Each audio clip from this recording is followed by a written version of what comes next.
Hey guys, welcome to Mouni media. இன்னைக்கு நாம யாரை பற்றி இந்த வீடியோவில் பார்க்க போகிறோம் அப்படின்னா, தமிழ் சினிமாவில் யாருமே இவங்களவுக்கு வேற லெவலில் ட்ரெண்டாக இருக்க மாட்டாங்க. அண்ட் அதே சமயம் பார்த்திங்கன்னா இவங்கள மாதிரி யாருமே கான்ட்ரவர்சிஸும் வாங்கியிருக்க மாட்டாங்க.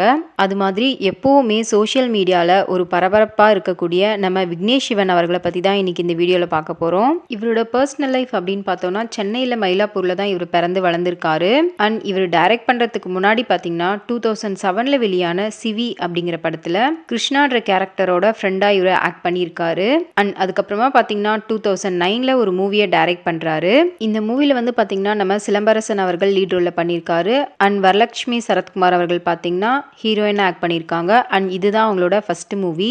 இந்த மூவி வந்து ரிலீஸ் ஆனது பாத்தீங்கன்னா 2012 தான்.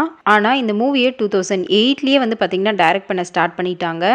இந்த படத்தோட ஷூட்டிங் ஸ்பாட்ஸ்லாம் பாத்தீங்கன்னா நிறைய கனடால தான் எடுத்திருக்காங்க. ஆனா அந்த டைம்ல கனடால வெதர் ரிப்போர்ட் வந்து சரியா இல்லாதனால இந்த மூவி எடுக்க டிலே ஆகிட்டே இருந்திருக்கு. அண்ட் இதுக்கு நடுவில் நம்ம சிலம்பரசன் அவர்கள் பார்த்தீங்கன்னா வானம் அப்படிங்கிற படத்துலையும் ஒஸ்தி அப்படிங்கிற படத்துலையும் கமிட் ஆகிட்டு இருக்காரு. ஸோ இந்த மூவி இன்னுமே டிலே ஆகி 2012 தான் ரிலீஸ் ஆகியிருக்கு. இந்த படத்தில் ரெண்டு பேரோட ஆக்டிங்குமே பார்த்தீங்கன்னா வேற லெவலில் சூப்பராகவே இருந்திருக்கும். அண்ட் சிலம்பரசன் மற்றும் விடிவி கணேஷ் அவர்களோட காமெடி சீன்ஸும் பார்த்தீங்கன்னா இந்த மூவியில் வேற லெவலில் சூப்பராகவே இருந்திருக்கும். இந்த மூவி பார்த்தீங்கன்னா மிக்ஸ்டான ரிவ்யூ தான் வாங்குச்சு. அதுதான் வந்து பார்த்தீங்கன்னா போடா போடி அப்படிங்கிற படம். அதுக்கப்புறமா பார்த்தீங்கன்னா 2015 ஒரு மூவியை டைரக்ட் பண்ணுறாரு. இந்த மூவி வந்து பார்த்தீங்கன்னா ஒரு ரொமான்டிக் ஆக்ஷன் மூவி. இந்த மூவியில் விஜய் சேதுபதி, நயன்தாரா, பார்த்திபன், ராதிகா சரத்குமார், ஆர்ஜே பாலாஜி, ஆனந்த்ராஜ் இது மாதிரி நிறைய பேர் ஆக்ட் பண்ணியிருக்காங்க. அண்ட் இந்த மூவியை ப்ரொடியூஸ் பண்ணது யாருன்னு பார்த்தீங்கன்னா நம்ம தனுஷ் அவர்களோட வெண்டர்பா ஃபிலிம்ஸ் தான். ஆக்சுவலாக இந்த மூவியை ஃபர்ஸ்ட் பார்த்தீங்கன்னா நம்ம கௌதம் வாஸ்து மேனன் அவர்கள் தான் ப்ரொடியூஸ் பண்ணுறதா இருந்திருக்காரு. அண்ட் ஹீரோயினா பார்த்தீங்கன்னா கௌதம் கார்த்திக் மற்றும் லாவண்யா திருப்பதி இவங்க ரெண்டு பேரையும் தான் லீட் ரோல்ல போடலான்னு இருந்திருக்காங்க. ஆனா இந்த ப்ராஜெக்ட் வந்து பாத்தீங்கன்னா தனுஷ் அவர்கள் டேக் ஓவர் பண்ணதுக்கு அப்புறமா ஹீரோயின் எல்லாருமே சேஞ்ச் பண்ணியிருக்காரு. அண்ட் அது மட்டும் இல்லாம தனுஷ் அவர்கள் பாத்தீங்கன்னா இந்த படத்துல ஃபர்ஸ்ட் நம்ம அனிருத் அவர்களை தான் நடிக்க வைக்கலான்னு இருந்தாராம். ஆனா அவர் ஒரு நல்ல மியூசிக் டைரக்டர், ஸோ ட்ராக்கை மாத்திடுவேனா அப்படின்னு சொல்லிட்டு இதை விட்டுட்டாங்களாம். இந்த மூவி தான் வந்து பாத்தீங்கன்னா நயன்தாராக்கு ஒரு மைல் ஸ்டோன் மூவியா அமைஞ்சது அப்படின்னு சொல்லலாம். அந்த அளவுக்கு இது வேற லெவல்ல பயங்கரமா ஹிட் ஆச்சு. அதுதான் நானும் ரவுடி தான் அப்படிங்கிற மூவி. அது மட்டும் இல்லாம இந்த மூவியோட டைட்டில் பார்த்தீங்கன்னா நம்ம வடிவேல் அவர்கள் தலைநகரம் படத்துல நானும் ரவுடி தான் அப்படின்னு சொல்லிட்டு ஒரு டயலாக்கை யூஸ் பண்ணியிருப்பாரு. அதுல இருந்து தான் இந்த மூவியோட டைட்டில் எடுத்ததா சொல்லியிருக்காரு. அண்ட் இந்த மூவில தான் பார்த்தீங்கன்னா ஆர்ஜே பாலாஜி அவர்கள் வந்து ஒரு சூப்பரான காமெடியனா அறிமுகமாகியிருப்பாரு. அவர் வர்ற காமெடி சீன் எல்லாமே பார்த்தீங்கன்னா வேற லெவலில் சூப்பராக இருந்திருக்கும். அண்ட் இந்த மூவியோட பெரிய பலம் அந்த காமெடி சீன்ஸ் தான் அப்படின்னு சொல்லலாம். அண்ட் இந்த மூவில நடந்த கான்ட்ரவர்சிஸ் உங்க எல்லாருக்குமே தெரிஞ்சிருக்கும். இந்த மூவில இருந்து தான் பார்த்தீங்கன்னா நம்ம விக்னேஷ் சிவன் மற்றும் நயன்தாரா இவர்கள் ரெண்டு பேரும் காதலிச்சு திருமணம் பண்ணிக்கிட்டாங்க. நயன்தாரா அவர்கள் பார்த்தீங்கன்னா அவங்களோட மேரேஜை நெட்ஃபிளிக்ஸ்ல Nayanthara beyond the fairy tale அப்படின்னு சொல்லிட்டு ஒரு வீடியோவை ரிலீஸ் பண்ணியிருந்தாங்க. இந்த வீடியோக்காக தான் தனுஷ் அவர்கள் கிட்ட வந்து பார்த்தீங்கன்னா ஒரு 30 செகண்ட் வீடியோ கேட்டிருப்பாங்க. ஆனால் தனுஷ் அவர்கள் பார்த்தீங்கன்னா அதுக்கு சம்மதிச்சிருக்க மாட்டாரு. அதுக்கு காரணம் என்ன அப்படின்னு பார்த்தீங்கன்னா இந்த படத்தை டைரக்ட் பண்ணிட்டு இருந்த சமயத்தில் விக்னேஷ் சிவன் நயன்தாரா லவ் பண்ணிட்டு இருந்த காரணத்தினால இந்த மூவியை பார்த்தீங்கன்னா ரொம்ப நாள் எடுத்து பட்ஜெட்டை அதிகமாக்கியிருக்காங்க. ஸோ இதனால அவர் ஏற்கனவே கோவமா இருந்ததுனால இது மாதிரி பண்ணியிருக்காரு அப்படிங்கிறத சொல்லியிருக்காங்க. அண்ட் அதுக்கப்புறமா பார்த்தீங்கன்னா 2018 ஒரு மூவியை டைரக்ட் பண்ணியிருக்காரு. இந்த மூவி வந்து பார்த்தீங்கன்னா ஒரு கிரைம் காமெடி மூவி. அண்ட் இந்த மூவியில் பார்த்தீங்கன்னா சூர்யா மற்றும் கீர்த்தி சுரேஷ் இவங்க லீட் ரோல் ஆக்ட் பண்ணியிருக்காங்க. இவங்க மட்டும் இல்லாமல் இந்த மூவியில் பார்த்தீங்கன்னா கார்த்திக், ரம்யா கிருஷ்ணன், நந்தா, கலையரசன், ஆர்ஜே பாலாஜி, சுரேஷ் சந்திரமேனன் இது மாதிரி நிறைய பேர் ஆக்ட் பண்ணியிருக்காங்க. அண்ட் அது மட்டும் இல்லாமல் இந்த மூவி வந்து பார்த்தீங்கன்னா 2013 ஹிந்தியில் வெளியான ஸ்பெஷல் 26 அப்படிங்கிற படத்தை ரீமேக் பண்ணி தான் எடுத்திருக்காங்க.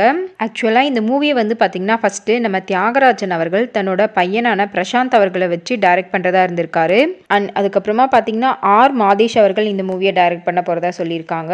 அண்ட் அவரும் இல்லாமல் ஃபைனலாக தான் பார்த்தீங்கன்னா நம்ம விக்னேஷ் சிவன் அவர்கள் இந்த மூவியை டைரக்ட் பண்ணியிருக்காரு. இந்த மூவியும் பார்த்தீங்கன்னா ரிலீஸ் ஆகி ஒரு மிக்ஸ்டான ரிவ்யூ தான் வாங்குச்சு. ஆனால் பாக்ஸ் ஆஃபீஸ் பார்த்தீங்கன்னா நல்லாவே தான் கலெக்ஷன் பண்ணுச்சு. அதுதான் பார்த்தீங்கன்னா தானா சேர்ந்த கூட்டம் அப்படிங்கிற படம்.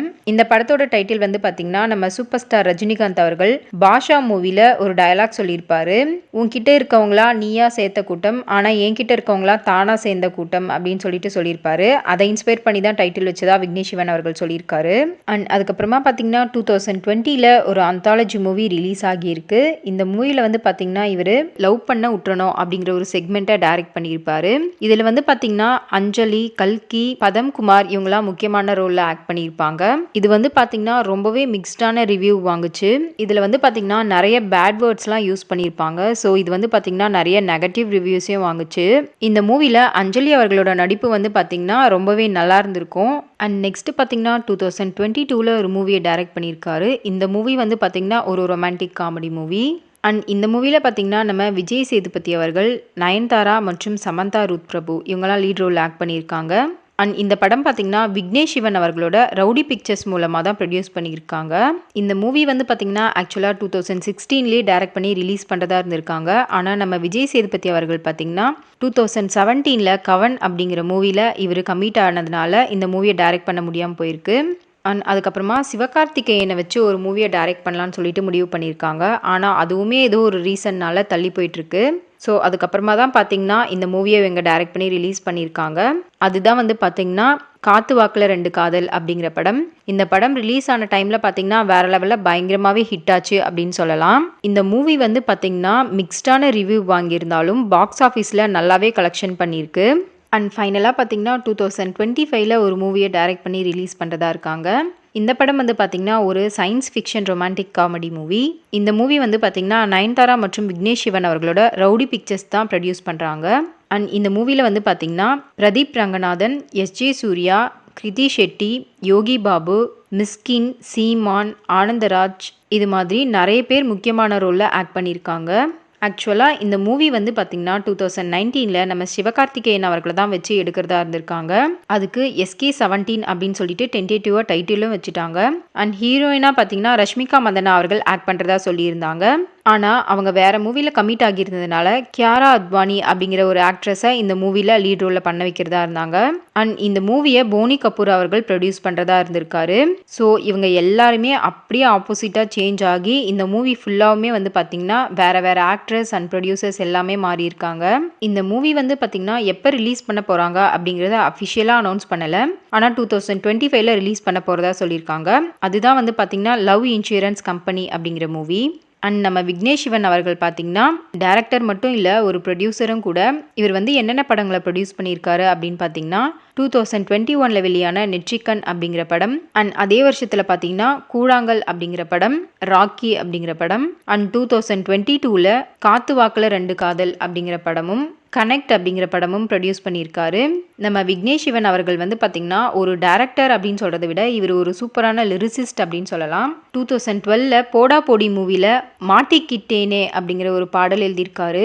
2013 பார்த்தீங்கன்னா வணக்கம் சென்னை அப்படிங்கிற படத்தில் எங்கடி பிறந்த எங்கடி வளர்ந்த அப்படிங்கிற ஒரு பாடல் எழுதியிருக்காரு. அண்ட் 2015 பார்த்தீங்கன்னா என்னை அறிந்தால் படத்தில் அத்தாரு அதாரு அப்படிங்கிற பாடல் எழுதியிருக்காரு. அண்ட் அதுக்கப்புறமா பார்த்தீங்கன்னா நானும் ரவுடி தான் அப்படிங்கிற படத்தில் கண்ணான கண்ணே நீ கலங்காதடி அப்படிங்கிற பாடல், தங்கமே உன்னதான் அப்படிங்கிற சாங்லாம் இவர் தான் எழுதியிருக்காரு. அண்ட் 2016 பார்த்தீங்கன்னா ரெமோ மூவியில் செஞ்சிட்டாலே என்ன செஞ்சிட்டாலே அப்படிங்கிற பாடல், அண்ட் தமிழ் செல்வி அப்படிங்கிற ஒரு பாடல் எழுதியிருக்காரு. 2017 பார்த்தீங்கன்னா விக்ரம் வேதா படத்தில் கருப்பு வெள்ளை அப்படிங்கிற ஒரு பாடல் எழுதியிருக்காரு.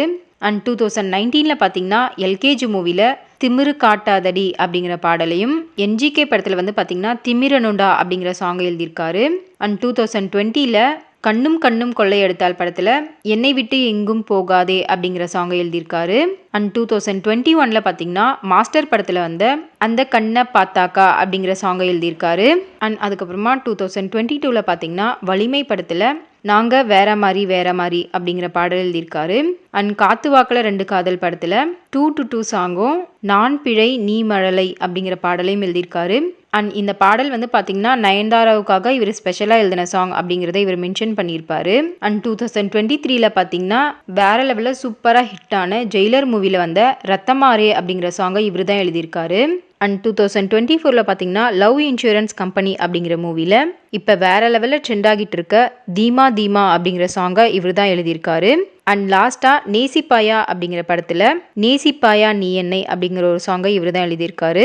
ஸோ அவ்வளோதாங்க, இவர் டைரக்ட் பண்ண எந்த படம் உங்களுக்கு ரொம்ப பிடிச்சிருக்கு அப்படிங்கிறதையும், இவர் எழுதின பாடலில் உங்களோட ஃபேவரட் சாங் எது அப்படிங்கிறதையும் கண்டிப்பாக கமெண்ட் பண்ணுங்கள். இந்த வீடியோ பிடிச்சிருந்தா லைக் பண்ணுங்கள். இதே மாதிரி தகவல்களை தெரிஞ்சுக்க எங்கள் மௌனி மீடியாவை ஃபாலோ பண்ணுங்கள். தேங்க்யூ.